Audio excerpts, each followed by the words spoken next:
चलो तो आज का हमारा जो टॉपिक बचा है वो बचा है यहाँ पे बायर का रजिस्ट्रेशन जो है वो किस तरीके से करना है। तो देखो, बायर रजिस्ट्रेशन में सबसे पहले जो है वो दो आईडी क्रिएट होगी।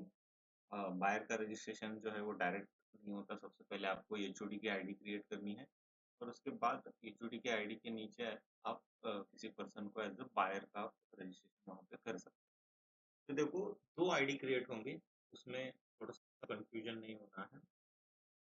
पहले देखो, आईडी जो क्रिएट होगी वो एचओडी की होगी। एचओडी की आईडी रहेगी, जो हेड ऑफ द डिपार्टमेंट रहेंगे, जो एचओडी रहेंगे, उनकी आईडी क्रिएट होगी। और एचओडी की आईडी के नीचे जो सेकंड आईडी क्रिएट होगी वो क्रिएट होगी बायर आईडी। ठीक, तो डायरेक्ट जीएम पोर्टल के ऊपर कभी भी बायर आईडी क्रिएट नहीं होती। अगर आपको बायर आईडी क्रिएट करनी है तो सबसे पहले एचओडी की आईडी क्रिएट करनी है और उसके नीचे आप बायर आईडी क्रिएट कर सकते हैं। अब देखो, इसके लिए जो है अलग अलग नाम है। जैसे एचओडी आईडी को प्राइमरी यूजर भी बोलते हैं, तो मैं यहाँ पे डाल देता हूँ प्राइमरी यूजर।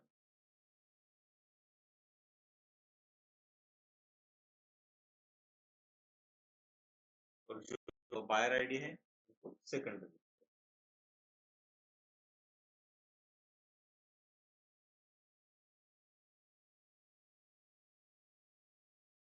एचओडी को बोलेंगे प्राइमरी यूजर और बायर आईडी को बोलेंगे सेकेंडरी यूजर। तो इस तरीके से जो है अलग अलग नाम आपको इसके मिलेंगे। अब इसको देखो, जब आप ग्राम पंचायत लेवल पे जाओगे तो दोनों आईडी को जो है, पहले एचओडी आईडी को बोलते हैं चेकर और इसको बोलते हैं मेकर। तो चेकर आईडी रहेगी एचओडी की, मेकर आईडी रहेगी बायर की या सेकेंडरी यूजर। तो इस तरीके से आपको अलग अलग नाम जो है उसके आपको मिले। अब जैसे मैंने देखा यहाँ पे चेकर और मेकर दो जगह ले लेते। जैसे आप देखो, जो उसके सरपंच रहेंगे वो एज अ चेकर रहेंगे और जो सचिव रहेंगे वो मेकर रहेंगे। अब इसमें थोड़ा सा मैं आपको डिस्क्राइब करके बताता हूँ। तो चेकर जो रहेंगे वो रहेंगे सरपंच और मेकर जो रहेंगे वो ग्राम ग्राम सेवक है, उसको आप सचिव भी बोल सकते हैं। ठीक है, तो इस तरीके से जो है जेएम पोर्टल के ऊपर दो आईडी क्रिएट करनी पड़ती है। मतलब सबसे पहले आपको एचओडी की आईडी क्रिएट करनी है और एचओडी की आईडी के नीचे आप फिर बायर आईडी क्रिएट कर सकते हो। मतलब पहले प्राइमरी यूजर क्रिएट होगा, उसके बाद सेकेंडरी यूजर। जैसे पहले सरपंच की आईडी क्रिएट होगी, उसके बाद ग्राम सेवक सचिव की आईडी क्रिएट होगी। तो ये पूरा स्ट्रक्चर है। डायरेक्ट जेएम पोर्टल के ऊपर बायर आईडी आप क्रिएट नहीं कर सकते। आपको पहले एचओडी की आईडी क्रिएट करनी है और एचओडी की आईडी के नीचे आपको as a secondary user buyer को बना सकते। तो ये पूरा स्ट्रक्चर है उसका। सबसे पहले आपको एचओडी आईडी क्रिएट करनी है, उसके बाद बायर आईडी क्रिएट करनी है। अब देखो, सबसे मेन पार्ट यहाँ पे आता है कि आईडी क्रिएट करने के लिए आपको डॉक्यूमेंट क्या क्या लगे। अब सबसे पहले जो है, एक सबसे इम्पोर्टेंट डॉक्यूमेंट है, आपके पास गवर्नमेंट का जो है मेल आईडी होना चाहिए,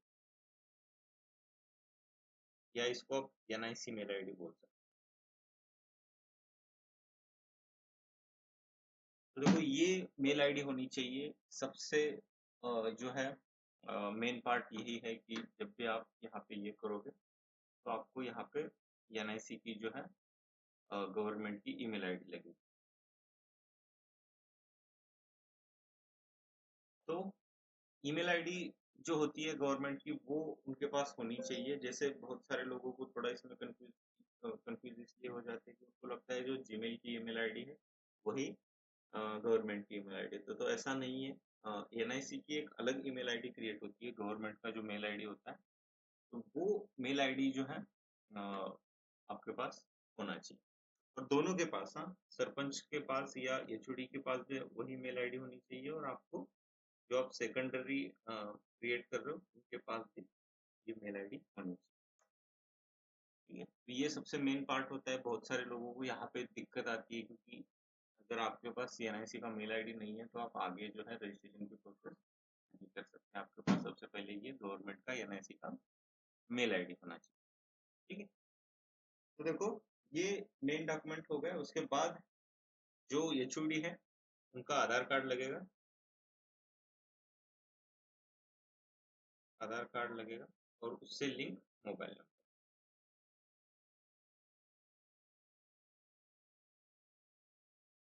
दोनों में भी, यहाँ पे सेकेंडरी यूजर में भी आपको सेम डॉक्यूमेंट।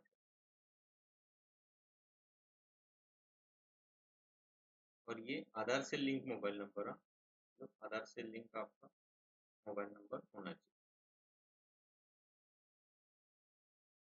ठीक है, तो ये डॉक्यूमेंट आपके मेन डॉक्यूमेंट है। इसके अलावा आपको डिपार्टमेंट का एड्रेस लगेगा कि भाई जिस डिपार्टमेंट का आप रजिस्ट्रेशन कर रहे हो उनकी address, address with pin code. ठीक है, एड्रेस विद पिन कोड। तो आपका जो भी डिपार्टमेंट का एड्रेस है बाय रजिस्ट्रेशन में, तो उनका पिन कोड आपके पास एड्रेस होना चाहिए। जी सर। सर आप सर यहाँ पे जैसे सरपंच है तो सरपंच का क्या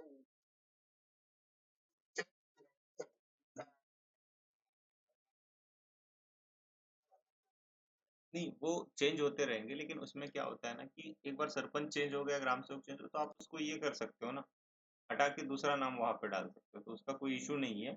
आईडी उस डिपार्टमेंट की उस ग्राम पंचायत के नाम से क्रिएट होगी। उसके बाद आप उनको वहां से हटा सकते हो, नए सरपंच को ऐड कर सकते हो। आईडी उस ग्राम पंचायत के नाम से क्रिएट होती है। फिर सरपंच तो टेम्पररी रहेगा, जब सरपंच चेंज हो जाएगा तो उनका बस आधार कार्ड ये करके आगे ये करना है। मैं आगे बताऊंगा आपको, उससे कोई दिक्कत नहीं आएगी, क्योंकि हर 2-3 साल बाद किसी भी गवर्नमेंट ऑफिसर का ट्रांसफर हो जाता है, तो कोई उतना इशू नहीं आता। बस वहां से उनका आधार हटाना है और जो नए आए हैं उनका आधार ऐड करना है, तो कोई ज्यादा दिक्कत नहीं है। हाँ, डेजिग्नेशन होता है, जैसे एक ग्राम सेवक वहां से चला गया तो दूसरा ही ग्राम सेवक ही आएगा, वहां पे कोई दूसरे पोस्ट का आदमी नहीं आता ना। जैसे एक सरपंच का टर्म खत्म हो गया तो उसके बाद भी सरपंच ही आने वाला है वहां। तो पोस्ट चेंज नहीं होती, पोस्ट वही रहेगी, आदमी चेंज होता रहेगा। जो भी आदमी, आधार बस अपडेट करना है। जैसे सरपंच चेंज हो गया तो जो नए सरपंच आए हैं उनका आधार यहाँ पे ऐड करना हो जाता है। मैं आपको बताऊंगा किस तरीके से करना।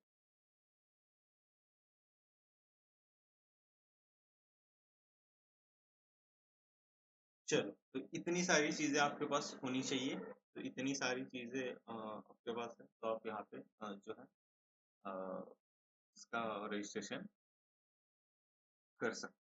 अब देखो बस एक एक्स्ट्रा डॉक्यूमेंट है। अगर आप ग्राम पंचायत का रजिस्ट्रेशन करते हो तो एक LGD कोड होता है हर एक ग्राम पंचायत का। तो वो LGD कोड भी आपको लगेगा अगर आप ग्राम पंचायत का जो है वो रजिस्ट्रेशन कर रहे हो। तो ग्राम पंचायत के रजिस्ट्रेशन में आपको वो LGD कोड आपको वहां से ग्राम सेवक से लेना है, क्योंकि हर एक ग्राम पंचायत का एक कोड होता है LGD कोड। तो वो कोड आपके पास होना चाहिए, सिर्फ ग्राम पंचायत के लिए है, पंचायत लेवल पे। अब बाकी डिपार्टमेंट के लिए ऐसे कोई LGD कोड वगैरह की जरूरत नहीं पड़ती। ठीक है, तो देखो जैसे मैंने कहा था आपको कि सबसे पहले हम HOD आईडी क्रिएट करेंगे। सबसे पहले प्राइमरी यूजर क्रिएट होगा और प्राइमरी यूजर के आईडी के नीचे as a secondary user buyer को हम क्रिएट करेंगे। मतलब बायर की आईडी जो है जेम के ऊपर डायरेक्ट नहीं क्रिएट होती, पहले आपको HOD आईडी क्रिएट करना है और HOD आईडी के नीचे हम सेकेंडरी यूजर क्रिएट करेंगे। ठीक है, तो इससे थोड़ा ये नहीं है, हम सबसे पहले HOD की आईडी क्रिएट होगी, उसके बाद बायर आईडी। चलो, तो सबसे पहले देखो बायर रजिस्ट्रेशन के लिए आपको GM पोर्टल की जो है ये em.gov ये वेबसाइट ओपन करनी है। जब ये वेबसाइट ओपन करोगे आपको साइड में देखो साइन अप का ऑप्शन है, इसके ऊपर आप कर्सर लेके जाओगे तो उसके नीचे आपको यहाँ पे एक ऑप्शन आ रहा है बायर रजिस्ट्रेशन का, सॉरी बायर ऑर्गेनाइजेशन का। तो यहाँ से आप बायर का रजिस्ट्रेशन कर सकते हो और नीचे सेलर का रजिस्ट्रेशन का पार्ट है। सेलर का रजिस्ट्रेशन का पार्ट तो हमने ऑलरेडी देखा है। अब हम यहाँ पे बायर ऑर्गेनाइजेशन के ऊपर क्लिक करके एचओडी का आईडी का एचओडी का रजिस्ट्रेशन। देखो बाय रजिस्ट्रेशन के ऊपर जब आप क्लिक करोगे तो सबसे पहले आपको यहाँ पे यूजर टाइप सिलेक्ट करना है, मतलब आपका यूजर टाइप कौन सा है, प्राइमरी यूजर है, वेरीफाइंग अथॉरिटी है या प्राइमरी यूजर कोऑपरेटिव है। तो सबसे पहला जो ऑप्शन है प्राइमरी यूजर, तो यही सिलेक्ट करना है आपको। तो सबसे पहले हम एचओडी का रजिस्ट्रेशन करेंगे और उसके नीचे सेकंड। तो एचओडी का मैंने यहाँ पे सिलेक्ट किया। जैसे ही आपने ये सिलेक्ट किया तो यहाँ पे 3 मेन डॉक्यूमेंट मांग रहा है। सबसे पहले आधार, उसके बाद एक एक्टिव मोबाइल नंबर जो आधार कार्ड से लिंक हो, और तीसरा डॉक्यूमेंट है गवर्नमेंट का ईमेल आईडी।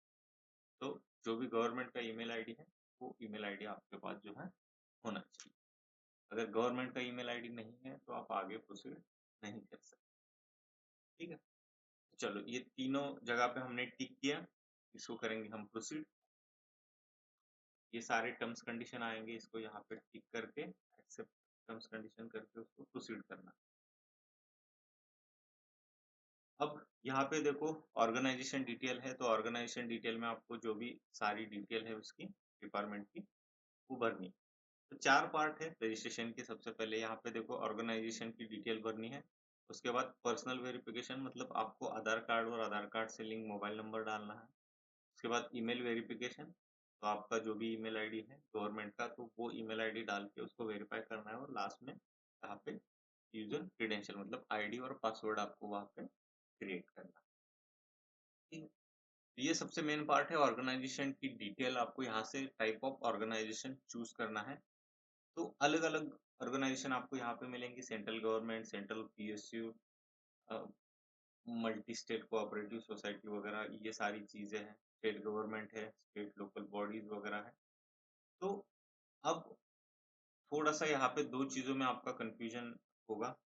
यहाँ पे देखो स्टेट ऑटोनॉमस और दूसरा नीचे है देखो स्टेट गवर्नमेंट।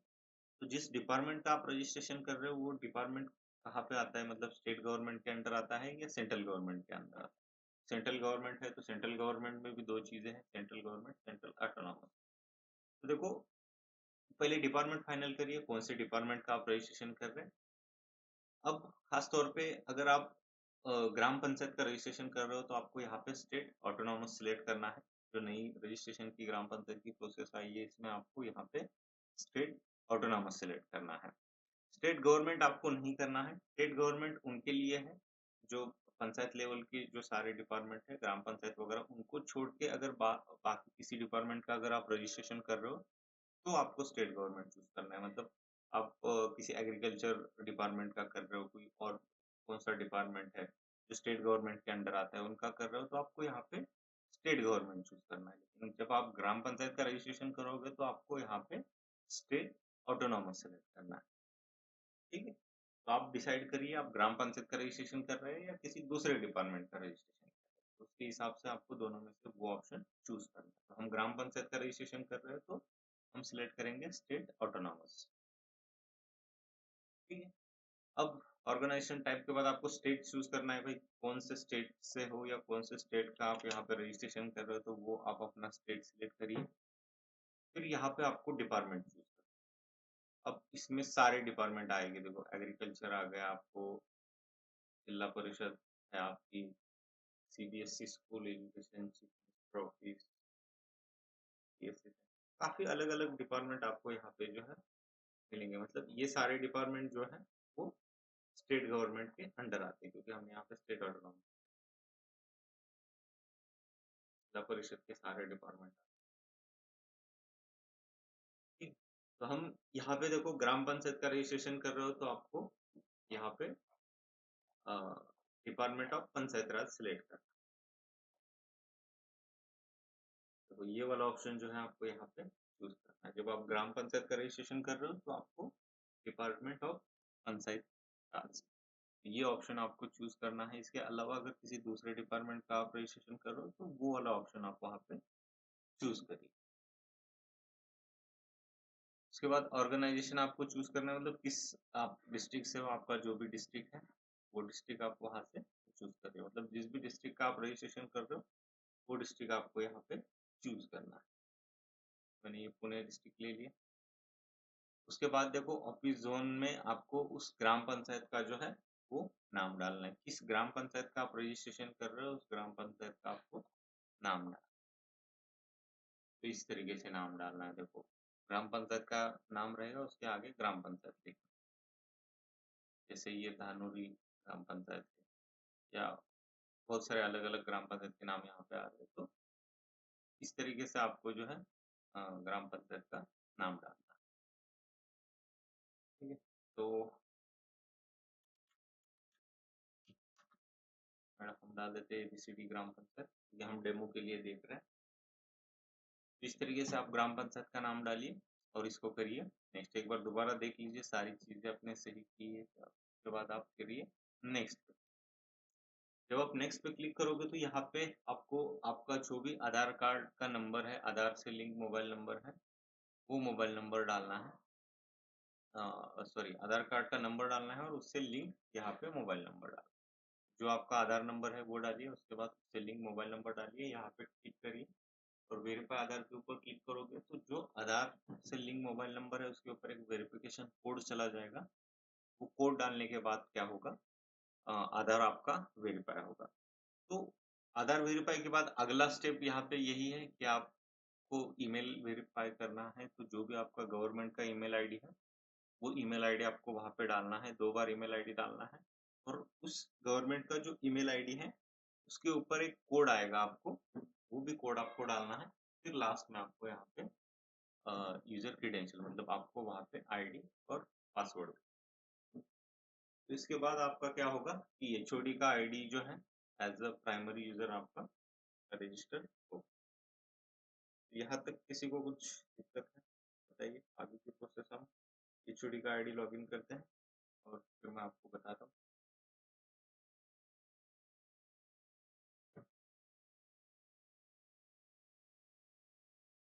और यूजर आईडी अगर आप ग्राम पंचायत का ये कर रहे हो तो आपको वो जो भी ई ग्राम स्वराज का आईडी है वही आईडी आपको यूजर आईडी पे रखना। तो जो भी उसका यूजर आईडी रहेगा वो यूजर आईडी आपको वहाँ पे डालना। चाहे तो मैं आपको बताता हूँ कि किस तरीके से होता है वो।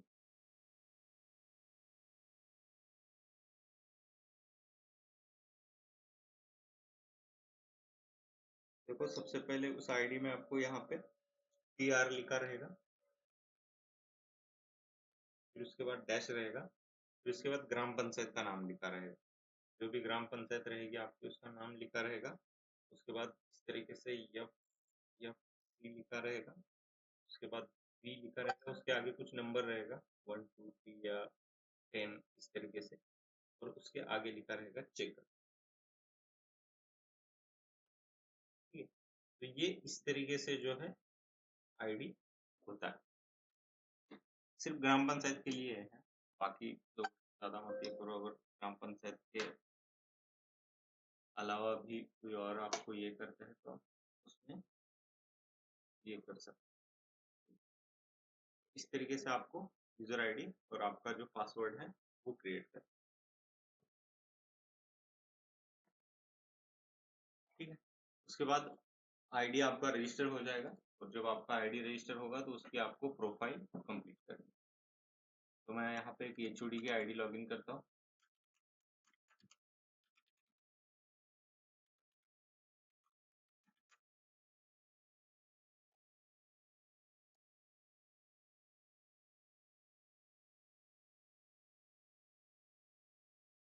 तो देखो ये जो है वो एचओडी की आईडी यहाँ पे देखो लॉगिन हो गई है। अब इसमें देखो डिफरेंस क्या होता है, एक बायर आईडी और एचओडी की आईडी में डिफरेंस क्या होता है। तो यहाँ पे बस आपको एक ऑप्शन एक्स्ट्रा आ रहा है, वो आ रहा है यूजर का। यहाँ पे देखो ये यूजर का ऑप्शन आपको एक्स्ट्रा आ रहा है, जो ऑप्शन आपको बायर आईडी में नहीं मिलेगा। जैसे सेकेंडरी यूजर में आपको ये नहीं मिलेगा। ये सिर्फ और सिर्फ प्राइमरी यूजर और एचओडी की आईडी में ही आपको यहाँ पे ये ऑप्शन मिलेगा। ठीक, तो ये जो है यूजर का ऑप्शन सिर्फ आपको एचओडी आईडी में ही मिलेगा। तो इससे आप कंफर्म कर सकते हो कि ये आईडी जो है वो प्राइमरी यूजर है या एचओडी की आईडी है। तो ये यूजर अगर आपके यहाँ पे कोई आईडी आपने लॉगिन किया और उसके आगे यूजर आ रहा है तो इसका मतलब ये एचओडी आईडी है। आपको बायर आईडी से आगे की सारी प्रोसेस करनी है। मतलब अगर कोई प्रोडक्ट आपको परचेस करना है, तो वो सारी प्रोसेस जो है वो बायर की आईडी से ही होगी। मैं यहाँ पे शायद एक बताना भूल गया मैं आपको कि ये एचओडी आईडी का कोई यूज़ नहीं है। मतलब एचओडी का यूज़ सिर्फ़ और सिर्फ़ आपको एज़ अ सेकेंडरी यूज़र या बायर आईडी क्रिएट करने के लिए है। मतलब एचओडी की आईडी से ना आप टेंडर डाल सकते हो, ना डायरेक्ट परचेज़ कर सकते हो, ना L1 परचेज़ कुछ नहीं कर सकते आप। बस एचओडी का जो रोल होता है वो सेकेंडरी यूज़र क्रिएट करना या बायर का आईडी नीचे क्रिएट करना और बायर आईडी के ऊपर वॉच रखना। मतलब बायर आईडी के ऊपर वो एचओडी वॉच रखेगा, इस तरीके से काम कर रहा है। अगर आपने कोई ऑर्डर प्लेस की तो वो एचओडी आईडी पे आपको दिखेगी। एचओडी की आईडी से चाहे जब चाहे बायर को वहाँ से आप हटा सकते हो, या बायर की आईडी को वहाँ से डिसेबल कर सकते हो। लेकिन एचओडी आईडी के ऊपर से कोई आप टेंडर डाल नहीं सकते या कोई आप परचेस नहीं कर सकते, वो L1 परचेस हो, डायरेक्ट परचेस हो। तो एचओडी का यूज़ जो है वो सिर्फ़ और सिर्फ़ सेकेंडरी यूज़र क्रिएट करने के लिए है। इसके अलावा उस आईडी का कोई यूज़ नहीं। अब जब आप एचओडी आईडी लॉगिन करोगे, तो देखो माय अकाउंट में आना है सबसे पहले। माय अकाउंट में आओगे, तो यहाँ पे आपको पिन कोड डालना है आपका, जहाँ से भी आप बिलॉन्ग करते हो वो पिन कोड डालिए, डिटेल एड्रेस डालिए आपका। इसमें आपको मोबाइल नंबर डालना है आपका और मोबाइल नंबर डालते समय एक चीज़ ध्यान में रखना कि यहाँ पे 3 डिजिट आपको यहाँ पे डालने हैं और बाकी के 7 आपको यहाँ पे और इसमें आपको ब्लैंक छोड़ना है, इसमें कुछ नहीं डालना। ठीक है? ये 3 डिजिट यहाँ पे डाल दीजिए और बाकी के 7 यहाँ पे।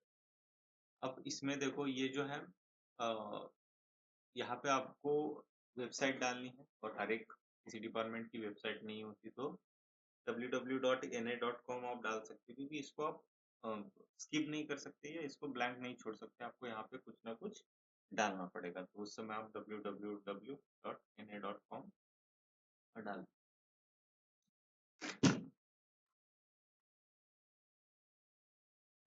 ठीक है। इसके बाद दूसरा ऑप्शन है देखो, ऑर्गेनाइजेशन एड्रेस के नीचे पेमेंट डिटेल्स। पेमेंट में देखो आपको ईएफएमएस ई ग्राम स्वराज आएगा क्योंकि ये थोड़ा अलग डिपार्टमेंट का आईडी है तो इसीलिए आपको यहाँ पे थोड़ा अलग दिख रहा है। लेकिन जैसे मैंने आपको एक चीज़ बताई थी कि अगर आप ग्राम पंचायत का रजिस्ट्रेशन कर रहे हो तो आपको वहाँ पे ई ग्राम स्वराज का एक ऑप्शन आएगा।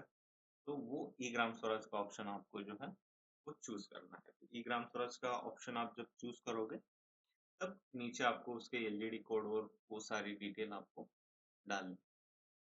ठीक? तो यहाँ पे आपको आपका जो भी पेमेंट मेथड है वो चूज़ करिए। अगर आप ग्राम पंचायत का रजिस्ट्रेशन कर रहे हो तो ई ग्राम स्वराज सेलेक्ट करिए। अदरवाइज़ बाकी डिपार्टमेंट का आप कर रहे हो तो आप कोई भी पेमेंट मेथड आप वहाँ पे सिलेक्ट कर सकते हो। उसको बाद में चेंज भी कर सकते हो, कोई इश्यू नहीं है। लेकिन बस जो पंचायत लेवल का रजिस्ट्रेशन कर रहे हो वो ई ग्राम स्वराज का। 3 नंबर का ऑप्शन है बैंक डिटेल्स, ये मैंडेटरी नहीं है। देखो बैंक डिटेल में कोई भी मैंने यहाँ पे नहीं डाला है। बैंक डिटेल यहाँ पे अपलोड करने की कोई ज़रूरत नहीं है, ये मैंडेटरी नहीं है। पर्सनल इन्फॉर्मेशन में देखो यहाँ पे एचओडी का नाम आएगा, प्राइमरी यूजर आएगा, आपकी डेट ऑफ रिटायरमेंट आएगी, कब आप रिटायरमेंट हो रहे हैं।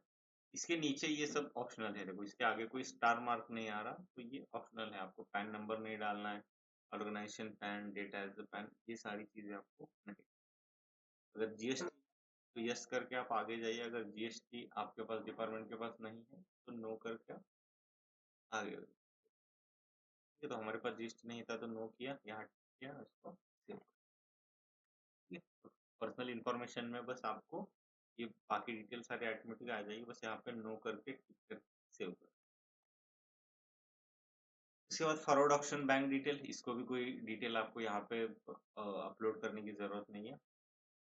रेफरल वेरिफिकेशन का एक है यहाँ पे जिसमें आपको रेफरल वेरिफिकेशन की डिटेल्स आपको डालनी है कि जब आप ग्राम पंचायत के अलावा किसी दूसरे डिपार्टमेंट का रजिस्ट्रेशन करते हो तो आपको यहाँ पे एक जो है ईमेल आईडी गवर्नमेंट का डालना है। अब यहाँ पे रेफरल वेरिफिकेशन में कोई भी किसी का भी एक गवर्नमेंट का ईमेल आईडी आप उठा के डाल सकते हो। यहाँ पे नाम डालना है, किसी का भी नाम डालो कोई फर्क नहीं पड़ता, इसको कोई वेरीफाई वगैरह नहीं होता है। ये सारी चीजें किसी का भी नाम डालिए, यहाँ पे कोई भी एक गवर्नमेंट का ऑथेंटिक मेल आईडी बस होना चाहिए, वो मेल आईडी डालिए। नंबर आपका ही किसी का डाल दीजिए यहाँ पे, डेजिग्नेशन में कुछ भी डालिए, उसको करिए वेरीफाई। तो ये वेरीफाई हो जाएगा, ऐसा नहीं है कि इस मेल आईडी के ऊपर कोई मेल जाएगा या ये होगा ओटीपी वगैरह जाएगा, तो कोई नहीं जाएगा यहाँ पे। इस मेल आईडी का कोई यूज़ नहीं है, मतलब बस आपको एक रेफरल वेरिफिकेशन के लिए आपको एक मेल आईडी वहाँ पे डालना है। बाकी सारी चीज़ें कुछ भी डालो, कोई फ़र्क नहीं। बस इसके आगे नहीं जा सकते, मतलब ये वेरीफाई करना पड़ेगा आपको, उसके बाद ही आपका आईडी जो है आगे एक्टिव होगा। तो ये सिर्फ़ और सिर्फ़ अदर डिपार्टमेंट के लिए, मतलब ग्राम पंचायत का छोड़ के जो बाकी डिपार्टमेंट है, उनके लिए है। ग्राम पंचायत के लिए इस तरीके से कोई सिस्टम नहीं है। जो एलजीडी कोड है, वो एलजीडी कोड डालने के बाद आपको वहाँ पे जो ब्लॉक मैनेजर हैं उनके मेल आईडी पे रिक्वेस्ट जाती है। जब वो एक्सेप्ट करेंगे, तो यहाँ से अप्रूव हो जाता है। ये प्रोसेस है। बस ये रेफरल वेरिफिकेशन में आप कोई भी मेल आईडी डालिए और आगे प्रोसीड। ठीक है। इसके नीचे है अपडेट मोबाइल नंबर। तो आपका आधार से लिंक मोबाइल नंबर अगर बाद में जाके आपने कोई अपडेट वगैरह किया, तो आप यहाँ पे आधार से जो लिंक है आधार का आपका, वो डाल के आगे उसको अपडेट कर सकते हैं। अपडेट करने की कोई ज़रूरत नहीं, जो आधार से लिंक रहेगा नंबर, वही आपका मेन नंबर रहेगा। मतलब जो एचओडी है, उनके आधार से जो लिंक नंबर है, वही रहेगा। ऑर्गेनाइजेशन हेरिटेज में आपको पता चलेगा कि किस डिपार्टमेंट का है आपका। जैसे ऑर्गेनाइजेशन टाइप में ये रजिस्ट्रेशन करते समय मैंने सेंट्रल गवर्नमेंट चूज़ किया था, ministry of education, department of higher education, इस तरीके से ये मैंने यहाँ पे रजिस्ट्रेशन जो है वो किया। उसके बाद चेंज ईमेल आईडी। तो देखो ये इस तरीके से गवर्नमेंट का ईमेल आईडी होता है। इसका स्ट्रक्चर थोड़ा अलग भी हो सकता है आपके केस में। लास्ट में बस देखो @gem.buyer.in ये चीज़ आ रही है। और अगर आप किसी दूसरा आपके पास मेल आईडी है, तो @gov.in इस तरीके से भी वो मेल आईडी होता है। तो अलग-अलग डोमेन के आपको मेल आईडी मिलेंगे, लेकिन इस तरीके से ये गवर्नमेंट का मेल आईडी होता है। तो ये मेल आईडी मेन रहेगा आपको रजिस्ट्रेशन करने के लिए। जैसे मैंने पहले बताया था कि जीमेल का वगैरह जो मेल आईडी होता है, वो मेल आईडी यहाँ पे बायर रजिस्ट्रेशन में नहीं चलता। आपको एनआईसी का जो गवर्नमेंट का मेल आईडी है, वो मेल आईडी, फिर वो आगे रजिस्ट्रेशन हो। तो देखो यहाँ से आपको ये मेल आईडी चेंज करना है, तो ये मेल आईडी पे आप वहाँ से चेंज पासवर्ड का भी यहाँ पे ऑप्शन है। चेंज पासवर्ड करोगे तो वो एनआईसी के वो गवर्नमेंट मेल आईडी के वहाँ पे आपको लेके जाएगा। आगे वो पासवर्ड चेंज करने की भी वो सारी प्रोसेस बता। अब अभी वो प्रकाश सर ने हमें पूछा था कि भाई अगर बायर चेंज हो जाता है या एचओडी चेंज होता है, जैसे मान लीजिए ये सरपंच है, कुछ समय बाद सरपंच चला गया, कोई और सरपंच आ गया, तो आपको क्या करना है, बस ये सेम माय अकाउंट में आना है और माय अकाउंट में आपको ये वाला ऑप्शन मिलेगा, नॉट का ऑप्शन मिलेगा और उसके आगे उस एचओडी का नाम लिखा रहेगा। ये ऑप्शन ला अब नीचे से आपको 3 नंबर पे ये ऑप्शन आपको मिल रहा है, नॉट लिखा रहेगा और उसके आगे बायर का नाम लिखा है। तो इस ऑप्शन के ऊपर आपको क्लिक करना है। अब ये जो है उनका पद चला गया या ट्रांसफर हो गया, कुछ भी हो गया उनका, अब नए बायर आए हैं या नए एचओडी वहाँ पे आए हैं, तो आपको बस क्या करना है, यहाँ पे जो नए एचओडी आए हैं उनका आधार कार्ड आपको यहाँ पे डालना है, जो आधार नंबर है वो डालना है और उससे लिंक मोबाइल नंबर। जब वो आधार वेरीफाई हो जाएगा, उनके ऊपर मोबाइल नंबर के ऊपर एक कोड चला जाएगा और कोड जब वेरीफाई होगा तो ऑटोमेटिक यहाँ से ये नाम जो है वो हट जाएगा। ये नाम हट जाएगा और दूसरा नाम वहाँ पे जो जिनका आधार आपने यूज़ किया है, उनका नाम वहाँ पे आ जाएगा।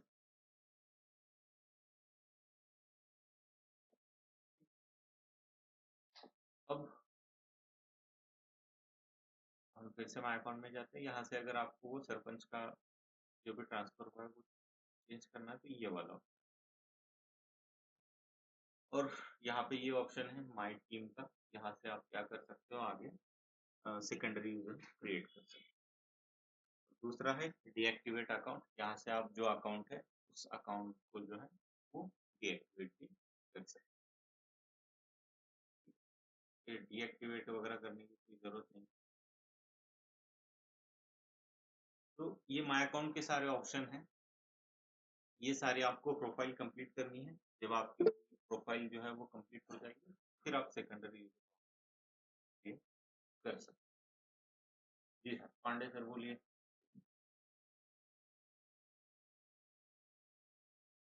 पिंटू पांडे सर, माइक बंद है शायद आपका।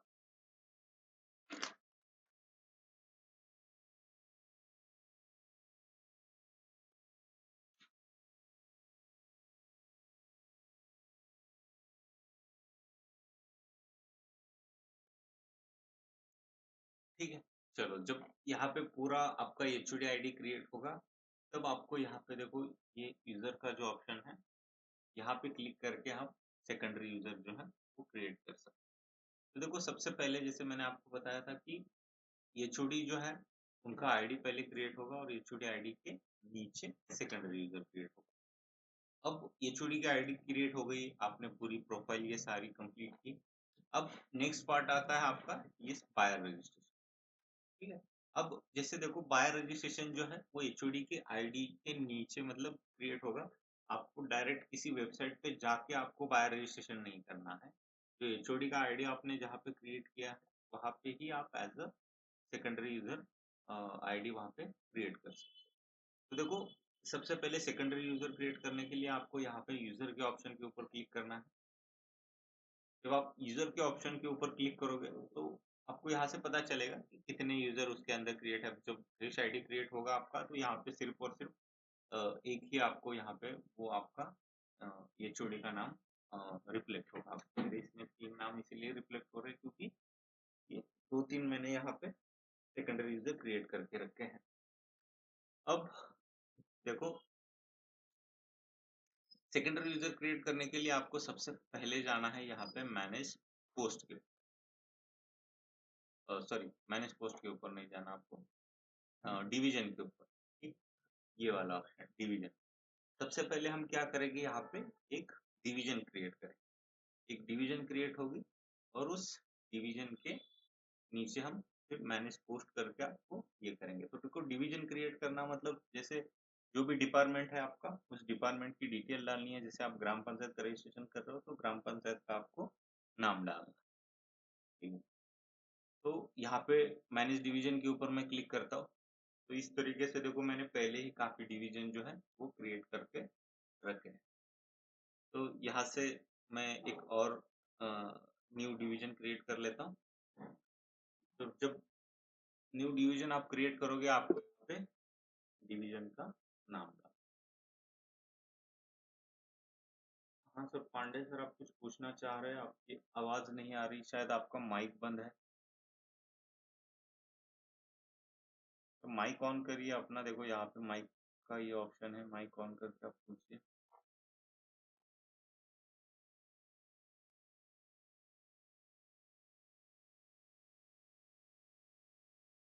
ठीक है, तो चलो हम यहाँ पे थे, यहाँ से हम क्या करेंगे अब डिवीजन क्रिएट करेंगे। तो सेम एड्रेस है तो सेम रखिए, जैसे जो हमने एचओडी का रजिस्ट्रेशन करते समय जो एड्रेस डाला था वो सेम रखना है, सेम रखिए। अदरवाइज कुछ अलग एड्रेस आपको डालना है तो अलग। सर आ रही है अब आवाज, माइक ऑन हो गया आपका, पूछिए कुछ पूछना चाह रहे हो तो।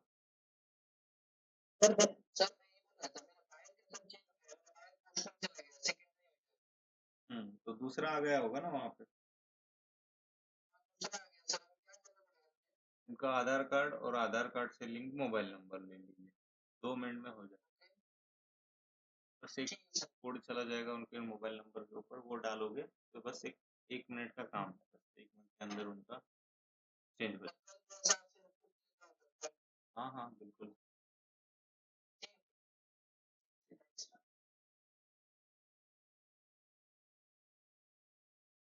चलो तो डिवीजन का नाम डालेंगे, आपको क्या डिवीजन है तो हम डालेंगे 12 मार्च। ठीक है, ये डिवीजन का नाम डालिए। पिन कोड वगैरह जो है एज पर एचओडी रजिस्ट्रेशन आपको रखना है तो ये ऑटोमेटिक आ जाएगा। अगर कुछ अलग आपको वहाँ पे ये करना है तो ये करना। देखो डिवीजन का नाम जो है वो आपको यहाँ पे ग्राम पंचायत का नाम डालना है, क्योंकि जो भी आपकी ग्राम पंचायत है उस ग्राम पंचायत का नाम आपको यहाँ पे डालना है। ठीक है, इस तरीके से आपको ग्राम पंचायत का नाम डालना है। ठीक है। उसके बाद आपको यहाँ पे जीएसटी के ऊपर हमेशा नो कर दीजिए, नो करके यहाँ टिक करके ऐड कर दीजिए। तो ये क्या होगा, इस ग्राम पंचायत के नाम से एक डिवीजन क्रिएट होगी और फिर हम यहाँ पे सेकेंडरी यूजर क्रिएट करेंगे। जो भी डिपार्टमेंट है, जो भी ग्राम पंचायत है, उनके नाम से यहाँ पे इस तरीके से एक डिवीजन क्रिएट होगी। उसके बाद इसको करेंगे ऐड। तो ये ऐड आपको नीचे यहाँ पे मिल जाएगी, जो भी डिवीजन, देखो ये डिवीजन आ गई, ये डिवीजन क्रिएट होगी। ठीक है, तो डिवीजन क्रिएट हो गई। मेन पार्ट हमारा यहाँ पे, मतलब पहला पार्ट यहाँ पे खत्म हो गया डिवीजन क्रिएट का। अब हम जाएंगे मैनेज पोस्ट। मैनेज पोस्ट में यहाँ पे, तो मैनेज पोस्ट के ऊपर मैंने यहाँ पे क्लिक किया। अब यहाँ पे क्या होता है, यहाँ से सेकेंडरी यूजर क्रिएट करने की सारी प्रोसेस आपको क्रिएट होगी। अब डेजिग्नेशन, मतलब जो सेकेंडरी यूजर आप क्रिएट कर रहे हो उनकी डेजिग्नेशन क्या रहेगी। जैसे ग्राम पंचायत है तो ग्राम सेवक रहेगा, कोई और डिपार्टमेंट है कि जो भी डेजिग्नेशन रहेगी वो डेजिग्नेशन डालनी है। मतलब इस पोस्ट के ऊपर वो सेकेंडरी यूजर जो है वो काम कर रहा है, आपको उसकी डेजिग्नेशन डालनी है। जी सर। सर अगर कोई designation जैसे नाम नहीं, नाम गलत हो जाएगा सर। यहाँ पे डेजिग्नेशन डालने किस पोस्ट के ऊपर वो आदमी जो है वो काम कर रहा है, क्योंकि फिर ये सारी चीजें आपको प्रिंट होके आती है ना वर्क ऑर्डर पे। अगर कोई इस तरीके से ये होगा आपको ऑर्डर, यहाँ पे क्या होता है ना कि ये डिटेल आपको नहीं डालनी है, ये बाद में बहुत प्रॉब्लम आएगी। ये सैंक्शन ऑर्डर पे प्रिंट होके आता है वो पोस्ट, वो नाम, प्रोवाइडिंग एडमिनिस्ट्रेशन। तो ये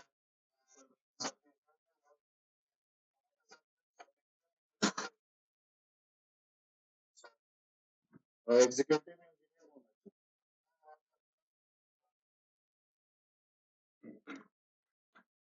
कोई दिक्कत नहीं, चेंज कर दो ना, 2 मिनट में चेंज हो जाएगा। आपको यहाँ से चेक करना है कि क्या नाम उनका है। आप यहाँ पे यूजर में जाओगे, मैनेज डिवीजन में जाओगे तो ये डिवीजन यहाँ पे आ जाएगी, ये यहाँ पे नाम ही आ जाएगा। डिवीजन की जगह उन्होंने उनका नाम ही डाला होगा। इसको एडिट करके आप चेंज कर सकते हो। एडिट करके यहाँ से ये नाम हटाओ और जो पोस्ट है उनका सब डिवीजन या जो भी वो ये डाल दो, मतलब डिवीजन का नाम डाल दो। और नहीं हो रहा है, हाँ प्राइमरी एचओडी में जाके चेंज करना पड़ेगा। और या आप तो जैसे देखो ये नाम भी चेंज करना है, ये है तो इसमें भी आप कर सकते हो कि पोस्ट में जाके भी कर सकते हो। जैसे अगर मान लीजिए ये आपका यहाँ पे इसमें गलती हो गई, आप सीनियर क्लर्क और जो भी उनकी पोस्ट है उनमें अगर गलती हो गई तो एक काम कर लेना, अ, अब दोबारा उनका डिवीजन क्रिएट करके दोबारा क्रिएट कर लेना सेकेंडरी, दोबारा भी क्रिएट हो सकता है, सेम मेल आईडी से हो जाए, कोई उसमें दिक्कत नहीं है। ये तो पहले को डीएक्टिवेट करो और दोबारा दूसरा क्रिएट करो बस, क्योंकि मेल उनका गवर्नमेंट का मेल आईडी वगैरह सारी चीजें रेडी होगी तो 2 मिनट में हो जाएगा।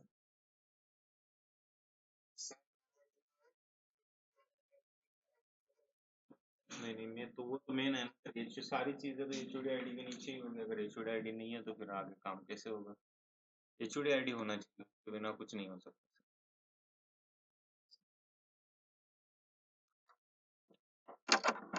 चलो तो हम आगे बढ़ते हैं। अब हम मैनेज पोस्ट के ऊपर क्लिक करेंगे। मैनेज पोस्ट के ऊपर क्लिक करके हम आगे सेकेंडरी यूजर का रजिस्ट्रेशन करें, मतलब यहाँ से ये सारी उसकी डिटेल भरेंगे। डेजिग्नेशन, अगर आप ग्राम पंचायत का रजिस्ट्रेशन कर रहे हो तो आपको यहाँ पे डालना है ग्राम सेवक। इसके अलावा किसी दूसरे डिपार्टमेंट का रजिस्ट्रेशन कर रहे हो तो उनका जो भी डेजिग्नेशन रहेगा सेकेंडरी यूजर का वो रहेगा। जैसे सीनियर क्लर्क रहेगा, अकाउंट ऑफिसर रहेगा, कुछ कुछ जब बहुत सारे अलग अलग पोस्ट रहेंगे उनके, तो उनकी डेजिग्नेशन डाल दे। अब डिवीजन में वो नाम आएगा, देखो डिवीजन मेरे इसमें अलग अलग काफी नाम आ रहे हैं। तो ये वाला नाम देखो, अभी हमने 12 मार्च ग्राम पंचायत नाम से एक डिवीजन क्रिएट किया था, तो ये डिवीजन आपके इसमें आ जाएगा। तो वो सिलेक्ट करना है, जो भी आपने डिवीजन क्रिएट किया था अभी कुछ समय पहले, तो ये यहाँ पे रिफ्लेक्ट होगा, वो डिवीजन आपको चूज करना है।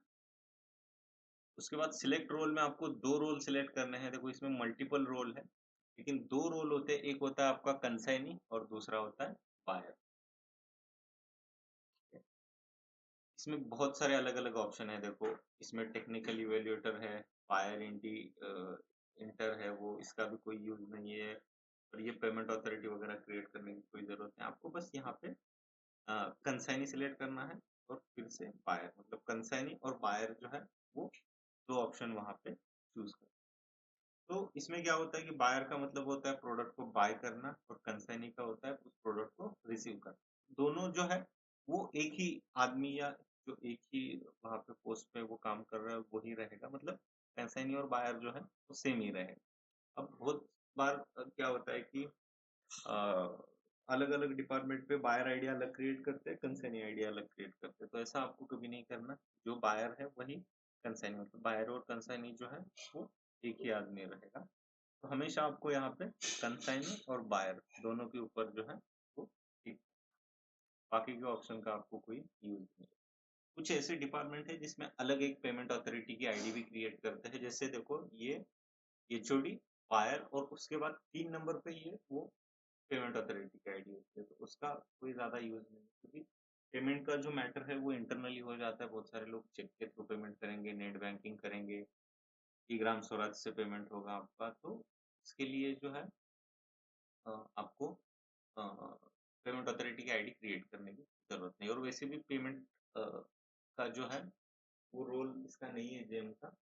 तो पेमेंट की रिस्पॉन्सिबिलिटी जेम पोर्टल कभी भी नहीं लेता। उनका जेम पोर्टल का काम है बस यहाँ पे ऑर्डर आपको क्रिएट करके देना। पेमेंट का जो भी इश्यू रहेगा इन फ्यूचर इंटरनल, तो वो आप डिपार्टमेंट से ही जाके आप डिस्कस कर सकते हैं। जेम पोर्टल उसकी कोई रिस्पॉन्सिबिलिटी नहीं लेती। ठीक है? तो इसमें बस एक चीज़ ध्यान रखिए, सिलेक्ट रोल में आपको कंसाइनी और ये बायर, ये 2 रोल आपको यहाँ पे चूज़ करने हैं। देखो ये कंसाइनी है, बायर। ठीक है? उसके बाद रिस्ट्रिक्ट पेमेंट मेथड, इसके ऊपर क्लिक करोगे तो आपको यहाँ पे ग्राम पंचायत रजिस्ट्रेशन में ई ग्राम स्वराज आ जाएगा। उसके बाद नीचे आएंगे, यहाँ पे कोई कॉन्टैक्ट नंबर डालने की आपको जरूरत नहीं है, ये ऑप्शनल, क्योंकि इसके आगे कोई स्टार मार्क नहीं आ रहा है, ये कॉन्टैक्ट नंबर वगैरह नहीं डालना है। बस आपको यहाँ पे जो है वो यूजर आईडी डालनी है। ठीक है, मतलब जो सेकेंडरी यूजर जो आप क्रिएट कर रहे हो उसका यूजर आईडी आपको वहां से डालना। ठीक है, तो यूजर आईडी किस तरीके से होता है ग्राम पंचायत लेवल पे खास तौर पे बात करें तो यहाँ पे इस तरीके से पीआर लिखा रहेगा और आपको ग्राम पंचायत का नाम लिखा रहेगा, एबीसी ग्राम पंचायत का नाम के बाद डैश रहेगा, फिर एफ एफ सी रहेगा, फिर डैश रहेगा, फिर बी, उसके आगे कुछ नंबर लिखा रहेगा 1 2 3 उसमें से कोई एक, और उसके लास्ट में देखो MGR लिखा रहेगा। तो इससे आप आइडेंटिफाई कर सकते हो कि ये आईडी सेकेंडरी यूजर है। और जो प्राइमरी यूजर होता है उसके लास्ट में इस तरीके से चेकर लिखा होता है। तो ये, तो चेकर और मेकर आप इससे आइडेंटिफाई कर सकते हो। चेकर मतलब एचओडी और मेकर मतलब सेकेंडरी यूजर बायर। ठीक, तो इस तरीके से आपको जो है ये आईडी बना के यहाँ पे डालनी। इसके अलावा जो बाकी डिपार्टमेंट के हैं, ग्राम पंचायत छोड़ के किसी दूसरे डिपार्टमेंट का आप रजिस्ट्रेशन कर रहे हो तो कुछ भी डाल सकते हो, ऐसा कुछ नहीं है। आपको लगता है कि भाई इस तरीके से ABCD डाले, उसके बाद कुछ डॉट डाले, फिर 1 2 3 4 डाले, तो इस तरीके से भी आप डाल सकते हो। देखो ये ऑलरेडी यूज है, 4 3 2 1 डाल, ये ले लिया। तो इस तरीके से आप अदर डिपार्टमेंट वाला वो ये कर।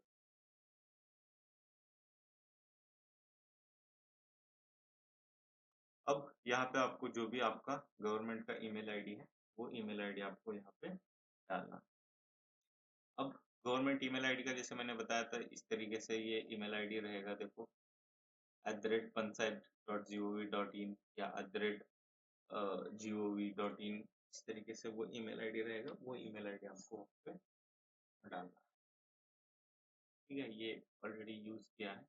अब सेकेंडरी यूजर क्रिएट करते समय एक मेल आईडी आप मल्टीपल एचओडी के नीचे भी ऐड कर सकते हो, लेकिन प्राइमरी यूजर के लिए जैसे मैंने आपको बताया था यहाँ पे कि यहाँ पे जो ईमेल आईडी रहेगा प्राइमर एचओडी रजिस्ट्रेशन करते समय वो मतलब किसी दूसरे एक ही ईमेल आईडी एक ही आईडी को यूज होगा, ठीक है। मतलब एक मेल आईडी से आप एक एचओडी आईडी ही रजिस्टर कर सकते हैं, लेकिन देखो सेकेंडरी यूजर का जो मेल आईडी होता है वो इससे आप मल्टीपल सेकेंडरी आईडी क्रिएट कर सकते हो। मतलब बहुत बार देखा है आपने, एक ही ऑफिसर जैसे ग्राम सेवक रहेगा, एक ही ग्राम सेवक आपको दो दो ग्राम पंचायत या 3 ग्राम पंचायत पे वही होता है। तो जो है आप उनका जो ईमेल आईडी है वो यूज़ करके आप उनके एचओडी के नीचे भी उनको एज़ अ बायर क्रिएट कर सकते हो। तो बस यहाँ पे एक चीज़ ध्यान रखना कि जो मेल आईडी आप यहाँ पे डाल रहे हो वो एक मेल आईडी अलग-अलग इसके लिए भी यूज़ कर सकते हैं। तो देखो जैसे ही आपने यहाँ पे मेल आईडी डाला और इसके ऊपर ऐड पोस्ट के ऊपर क्लिक किया, अब क्या होता है कि इस मेल आईडी के ऊपर एक लिंक आती है। इस मेल आईडी को आपको लॉगिन करना है, उसके ऊपर एक लिंक आती है। उस लिंक के ऊपर जब आप क्लिक करोगे तो फिर उसके आगे उनका आधार वेरीफाई करना है और आधार के बाद ईमेल वेरीफाई करके उनका डायरेक्ट बायर का रजिस्ट्रेशन हो जाए। तो बायर रजिस्ट्रेशन की प्रोसेस उसके आगे बहुत ईजी है। मतलब आपको बस ये गवर्नमेंट का जो ईमेल आईडी है वो लॉगिन करना है। ईमेल आईडी के ऊपर एक लिंक आएगी, उस लिंक के ऊपर जैसे ही क्लिक करोगे तो ये जीएम की वेबसाइट पे लेके जाएगा और डायरेक्ट आपको जो सेकेंडरी यूजर है उनका आधार कार्ड और उनसे लिंक मोबाइल नंबर डालना है। उसके ऊपर एक कोड आएगा। फिर नेक्स्ट स्टेज पे आपको ईमेल वेरीफाई करना है जो ईमेल आईडी आपने डाला है। फिर ईमेल आईडी के ऊपर एक कोड आएगा। वो कोड डालने के बाद आप डायरेक्ट वहाँ पे आईडी आपका क्रिएट होगा। यूजर आईडी वगैरह ये सेम यूजर आईडी वहाँ पे रहेगा, ये वाला यूजर आईडी, ये ऑटोमेटिक यूजर आईडी वहाँ पे आएगा।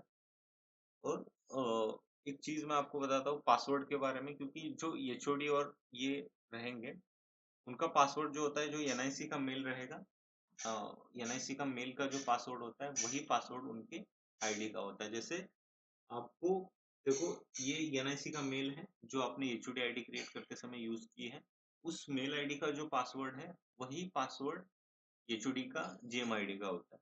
उसके बाद सेकेंडरी यूजर क्रिएट करते समय जो मेल आईडी यूज किया है और उस मेल आईडी का जो पासवर्ड है वही आपको बायर आईडी का पासवर्ड रहेगा। तो पासवर्ड अलग क्रिएट नहीं होता, जो एनआईसी मेल आप वहाँ पे यूज कर रहे हो उसका पासवर्ड ऑटोमेटिक सिस्टम ले लेता है और वही पासवर्ड के थ्रू आप आगे लॉग इन करते हो। मतलब नया पासवर्ड यहाँ पे आप उस तरीके से नहीं क्रिएट कर सकते, वो उसी पासवर्ड के थ्रू आपको आगे जाना।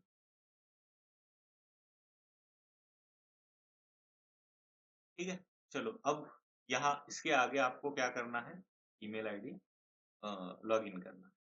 जो गवर्नमेंट का ईमेल आईडी है वो ईमेल आईडी लॉग इन करना है। तो चलो मैं आपको पहले अभी बताता हूँ कि ईमेल आईडी जो है गवर्नमेंट की किस तरीके से लॉग इन करनी है। तो गवर्नमेंट की मेल आईडी की देखो ये वाली वेबसाइट है, GOV मेल, इसको ओपन करता हूँ। देखो ये वेबसाइट है email.gov.in। तो इस वेबसाइट के ऊपर जाना है आपको, यहाँ से गवर्नमेंट का जो है ईमेल आईडी लॉग इन। तो सबसे पहले देखो आपको अगर किसी ने इस तरीके से एनआईसी का मेल आईडी दिया और उस मेल आईडी का अगर आपके पास पासवर्ड नहीं है तो आप उस मेल आईडी के पासवर्ड को जो है वो फॉरगेट कर सकते हैं। तो पहले देखो अगर जो एनआईसी का मेल आईडी है आपके पास उसका पासवर्ड है, ये जो इस तरीके से एनआईसी का मेल है उसका पासवर्ड आपके पास है तो वेल एंड गुड। अगर पासवर्ड आपके पास नहीं है तो उसको फॉरगेट करो, फॉरगेट करो और नया पासवर्ड क्रिएट करो। और देखो और एक चीज, अगर आपके पास पहले से कोई यूजर आईडी आपके पास है और उस आईडी का आपको पासवर्ड चेंज करना है तो भी आपको यहाँ पे इसी वेबसाइट के ऊपर आना पड़ता है और यहाँ से आपको फॉरगेट पासवर्ड। ठीक है, तो देखो हम आपको बताता हूँ पहले मैं आपको कि ये जो गवर्नमेंट का मेल आईडी है उसका पासवर्ड किस तरीके से फॉरगेट करना है।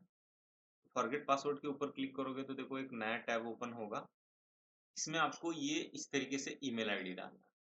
ठीक है, देखो ये ईमेल आईडी किस तरीके से है, देखो इस तरीके से आपको ईमेल आईडी डालना है। अब देखो जैसे मैंने आपको बताया था कि आपको मान लीजिए आपके पास एचओडी का आईडी है लेकिन एचओडी के आईडी का पासवर्ड नहीं है आपको पता, या किसी ने आपको एचओडी का आईडी दिया है और उसके साथ साथ पासवर्ड जो है वो गलत दिया है।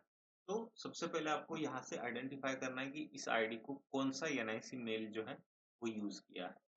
ठीक है, जैसे एचओडी आईडी हो या बायर आईडी हो, अगर बहुत सारे लोग क्या करते हैं कि आपको बायर आईडी तो दे देंगे, उसके साथ पासवर्ड दे देंगे लेकिन वो गलत दे देंगे या पासवर्ड नहीं देंगे, बोलेंगे हमें नहीं पता उसका पासवर्ड। तो आपको किसी भी तरीके से इसका जो है एनआईसी का मेल आपको निकालना है या एचओडी का आईडी आपके पास है तो इससे पता चल जाएगा बायर आईडी का मेल आईडी कौन-सा है या उस बायर का गवर्नमेंट का मेल आईडी कौन। तो अगर बायर का आपको मेल आईडी पता है, तो डायरेक्ट यहाँ पे आप मेल आईडी डालिए और इस मेल आईडी से जो एक मोबाइल नंबर लिंक है, उसके लास्ट के 4 डिजिट डालना है, ठीक है? लास्ट के 4 डिजिट मतलब जो उनका मोबाइल नंबर है उसके लास्ट के 4 डिजिट आप यहाँ पे डालिए और यहाँ पे कैप्चा डाल के उसको सबमिट करिए। फिर जो ये मोबाइल नंबर यहाँ पे आपने डाला है उसके ऊपर सेम एक कोड चला जाएगा, वो कोड आप डालोगे तो फिर आगे आपको नया पासवर्ड जो है वो जनरेट करना है। तो जब आप नया पासवर्ड जनरेट करोगे तो ये ऑटोमेटिक इस तरीके से इस आईडी का पासवर्ड चेंज हो जाएगा बायर आईडी, ठीक है? तो आपके पास बहुत सारे अगर आपको बहुत सारे लोग बोलते हैं कि बायर आईडी का पासवर्ड किस तरीके से चेंज करना है, तो आपको बस इस वाले वेबसाइट के ऊपर जाना है। यहाँ पे फॉरगेट पासवर्ड के ऊपर क्लिक करोगे तो ये नया टैब ओपन होगा। इसमें आपको ये एनआईसी का ईमेल आईडी और उससे लिंक मोबाइल नंबर डालना है लास्ट 4 डिजिट। तो कैप्चा डाल के सबमिट करोगे। अगर उन्होंने वो कोड दे दिया तो डायरेक्ट आप उसका पासवर्ड जो है वो चेंज कर, ठीक है? तो इस तरीके से जो है बायर के आईडी का पासवर्ड या एनआईसी का मेल का जो है वो पासवर्ड आप यहाँ से फॉरगेट करके चेंज कर सकते हैं, ठीक है? तो अब देखो, अब सबसे पहले आपको क्या करना है कि एनआईसी का जो है मेल डायरेक्ट लॉगिन नहीं होता। आपने बहुत बार जीमेल वगैरह का मेल आईडी काफ़ी बार लॉगिन किया होगा, उसमें बस आपको ईमेल आईडी डालना है और उसका पासवर्ड डालना है। तो जैसे ही आप लॉगिन के ऊपर क्लिक करोगे वो लॉगिन हो जाएगा। लेकिन आपको क्या होता है कि जब भी गवर्नमेंट का आप मेल आईडी लॉगिन करते हो तो बीच में एक आपको ऐप आता है या एक कवच ऑथेंटिकेशन का एक ये है ऐप है, वो आपको सबसे पहले आप अपने मोबाइल में ये करिए, ये ऐप है देखो कवच ऑथेंटिकेशन, ठीक है? तो देखो आपको क्या करना है कि सबसे पहले ईमेल आईडी लॉगिन करने से पहले मतलब यहाँ पे ईमेल आईडी जो गवर्नमेंट का ईमेल आईडी है उससे लॉगिन करने से पहले आपको ये कवच का ऐप आपके मोबाइल में लेना है। तो जब आप यहाँ पे आप अपना मोबाइल में वो ऐप इंस्टॉल करोगे तो ये इस तरीके से देखो ये ऐप दिखेगा।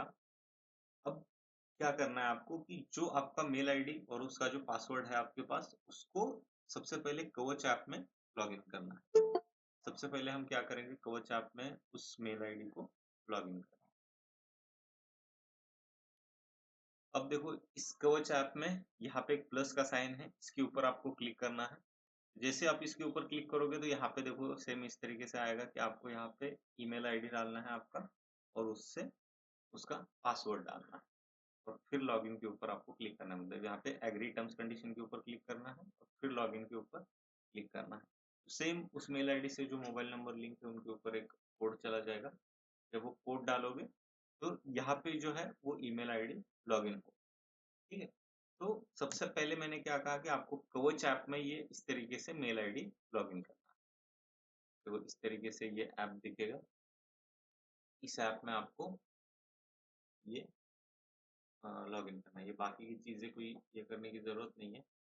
मेन ये है, यहाँ पे प्लस के साइन के ऊपर क्लिक करना है और प्लस के साइन के ऊपर क्लिक करोगे तो यहाँ पे ईमेल आईडी और उससे लिंक सॉरी पासवर्ड डालना है और फिर वो ओटीपी चला जाएगा उसके ऊपर। फिर वो डालोगे तो आपका रजिस्ट्रेशन जो है मतलब लॉगिन जो है वहाँ पे हो जाएगा मतलब कवच ऐप में आपका एनआईसी में लॉगिन होगा, ठीक है? तो ये हो गई हमारी पहली स्टेज कि जब आपको उसका फॉरगेट होगा आपका पासवर्ड उसका, तो आपको सबसे पहले कवच ऐप में उसको लॉगिन करना है और कवच ऐप में लॉगिन करने के बाद फिर आपको इस वाले वेबसाइट पे आना है, ठीक है? फिर इस वाली वेबसाइट पे आके आपको यहाँ पे सेम वो मेल आईडी आपका डालना है, उसका पासवर्ड डालना है और आपको यहाँ पे लॉगिन साइन इन के ऊपर क्लिक करना है। तो देखो जैसे ही आप इस साइन इन के ऊपर क्लिक करोगे इस तरीके से, तो क्या होगा कि इस मोबाइल नंबर ये जो ऐप है, इस ऐप के ऊपर एक रिक्वेस्ट चली जाएगी। न्यू ऑथेंटिकेशन रिक्वेस्ट बोल के एक रिक्वेस्ट आएगी कवच ऐप में, जहाँ पे आपने अभी वो मेल आईडी जो है वो लॉगिन किया था, तो वो उस रिक्वेस्ट को आपको क्या करना है? एक्सेप्ट करना है। पहले उस रिक्वेस्ट को आप एक्सेप्ट करोगे, जैसे ही उस रिक्वेस्ट को आप एक्सेप्ट करोगे, फिर यहाँ पे जो है वो मेल आईडी लॉगिन होगा। अब डायरेक्ट मेल आईडी लॉगिन नहीं होता। अब बहुत सारे लोग बोलते हैं कि डायरेक्ट यहाँ पे इसका मेल आईडी और उससे पासवर्ड आप ये करोगे और साइन इन के ऊपर क्लिक करोगे तो वो लॉगिन नहीं होगा। बीच में आपको सेम मेल आईडी जो है सेम पासवर्ड के साथ कवच ऐप में लॉगिन होना चाहिए। तो एक ये होता है, देखो साइन इन के ऊपर क्लिक करोगे तो एक रिक्वेस्ट जाएगी इस ऐप के ऊपर और उस रिक्वेस्ट को आपको एक्सेप्ट करना है और जब आप उस कवच ऐप की रिक्वेस्ट